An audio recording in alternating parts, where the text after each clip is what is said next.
Fourth Way by P.D. Ouspensky. Chapter 14. Question. I find that most of the time trivial thoughts occupy my mind. Would it be a good plan to study some difficult language, Russian for example, about which one could think while doing purely mechanical work? Answer. For what purpose? After some time you will have wrong thoughts in Russian. Question. Is there any way in which we can remember more clearly what we have understood when we were in a better state? Answer.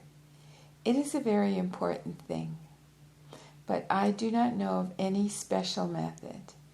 These moments must be connected. Look backwards. Try to compare. This is particularly important in relation to some definite question. For instance, you may understand something that you had not understood half an hour ago, but perhaps in the past there have been moments when you also understood something in this connection. Try to remember these moments and connect them. Question. Does understanding of an idea or a term vary in relation to the degree of being? Answer. Certainly. People understand according to their level, their capacity, not according to the meaning of things. Question. My difficulty is that I have no idea. My difficulty is that no idea is completely clear to me.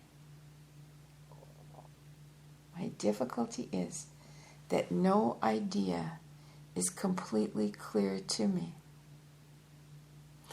Answer. It is impossible to make it clear with formatory thinking and words. People think they understand a thing when they give it a name, but they do not realize that this is artificial.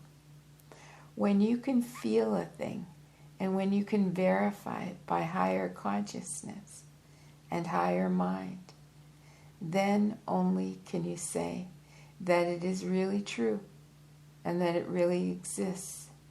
And schools do not deal with ordinary intellectual ideas.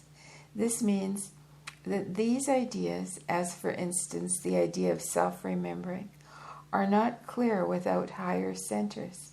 For without higher centers, one cannot come to the truth. Schools are the work of higher centers. They give us something which we cannot attain by ourselves, because we can only use ordinary mind. And the ordinary mind has definite limits and cannot jump over them. It can accumulate material, forget it, accumulate again, and forget again, and reduce the system to just nonsense by going too straight in one direction. When you find yourself in a state approaching higher emotional center, you will be astounded how much you can understand at once. And when you come back to your normal state and forget it all. And then you come back to your normal state and forget it all. By persistent self-remembering and by certain other methods, you can come to the higher emotional center, but you will not be able to retain what you have understood there. If you write it down, it will have no sense when you read it with the intellectual center later. Question. Sometimes, when I've tried to self-remember, I have a strange feeling about inanimate objects, as if they had a sort of awareness that was them.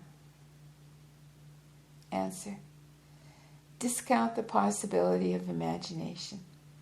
Let us say simply that you feel something new in things, but when you begin to explain it, you begin to imagine.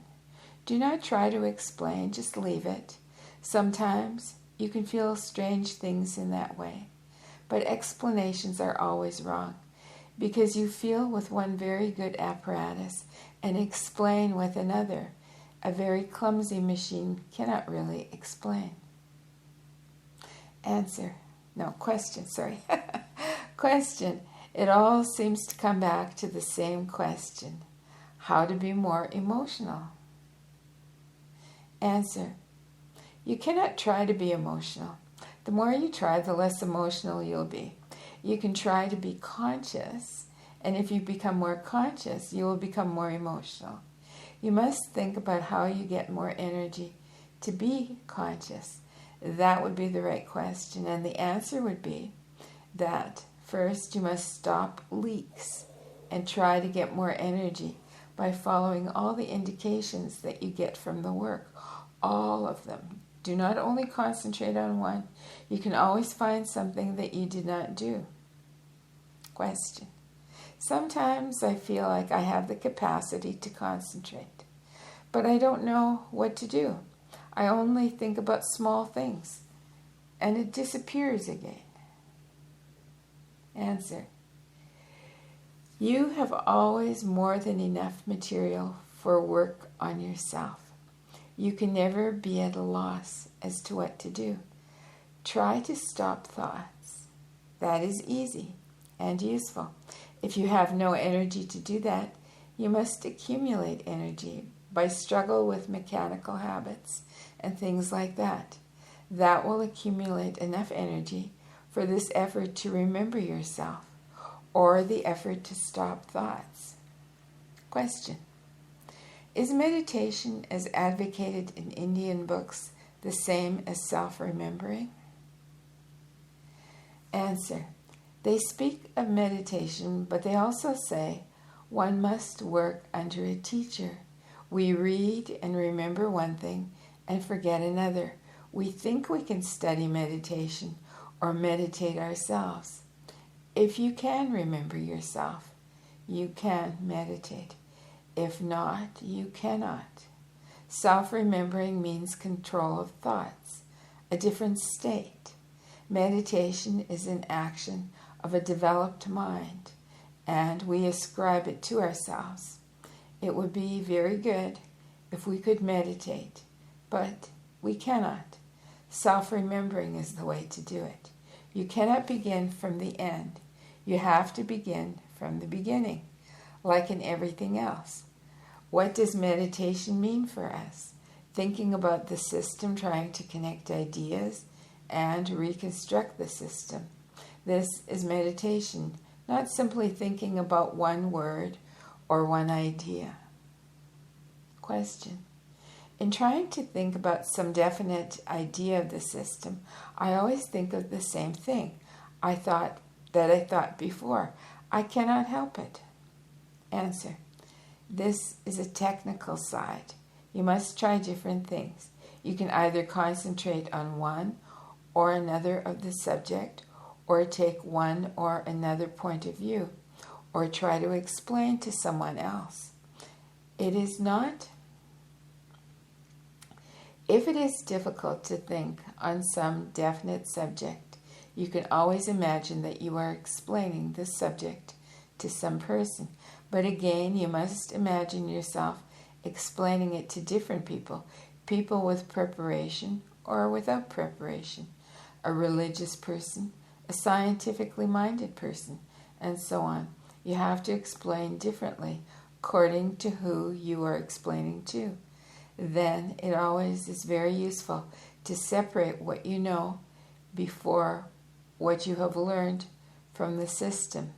This is very important. If you do not separate, you will always mix things in your thinking. It's necessary to know what you knew before, what you read somewhere, and what you got here. There is another thing that you can do. You can try to write a program of thinking for yourself.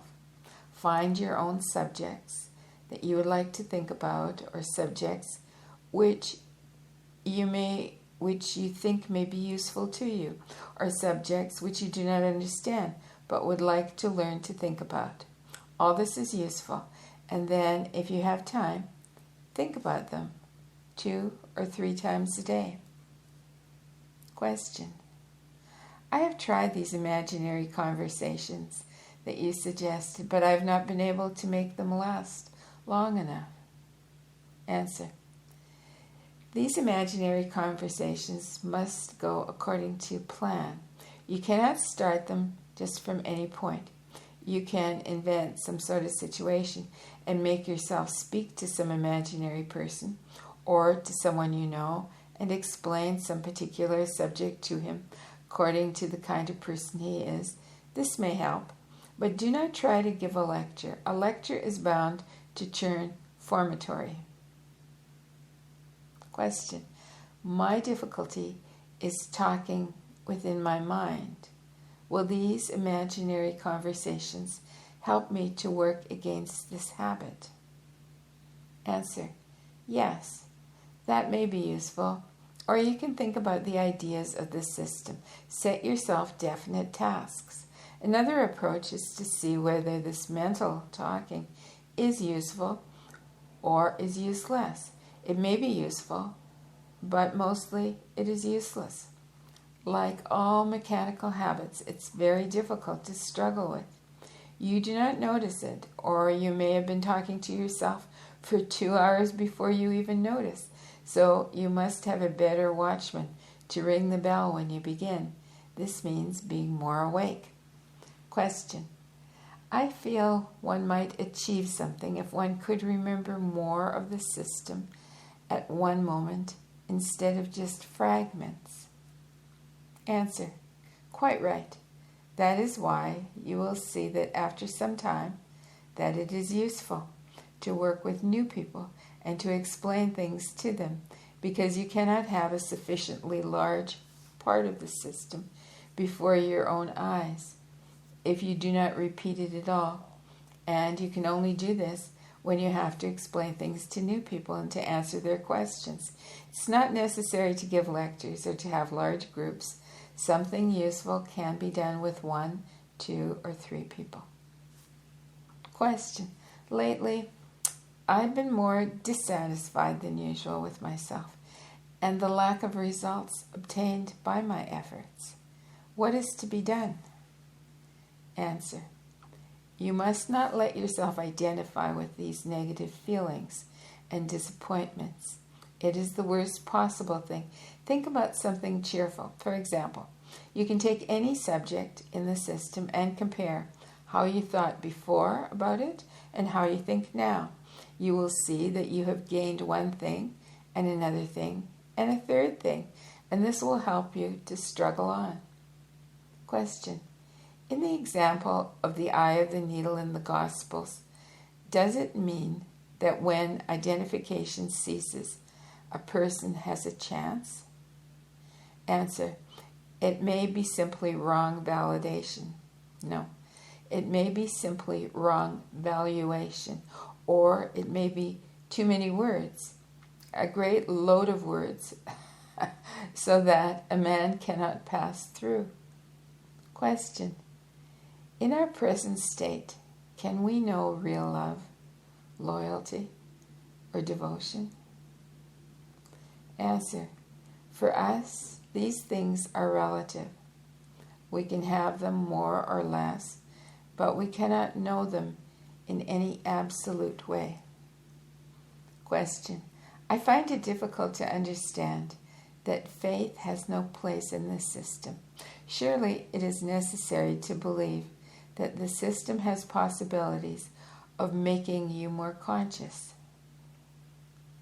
Answer. That will not help. Quite the reverse. You must try to verify it and base your attitude on facts, not on belief. You do not even 1/10 of what is suggested. If you do even 1/10 of what is suggested, very soon you will have facts, and then you must base your attitude on these facts and not on theories. Faith is a passive thing.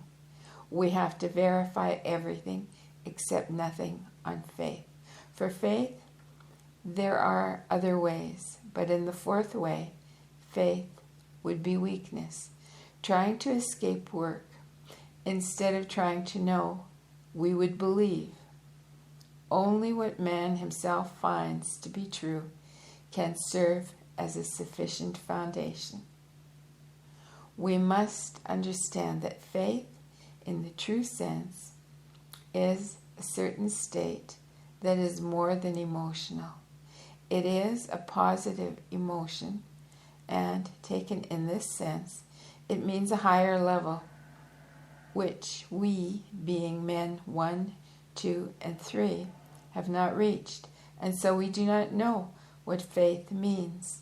It is only a word for us. Faith must be directed to big things, not applied to small things of ordinary life.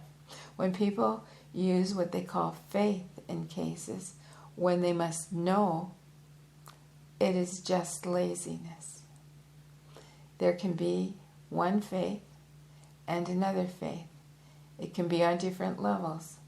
According to the division of men into 7 categories, there can be 7 kinds of faith. And so it's difficult to speak in these terms. Question: why should I want to make myself different if I do not believe there is a reason?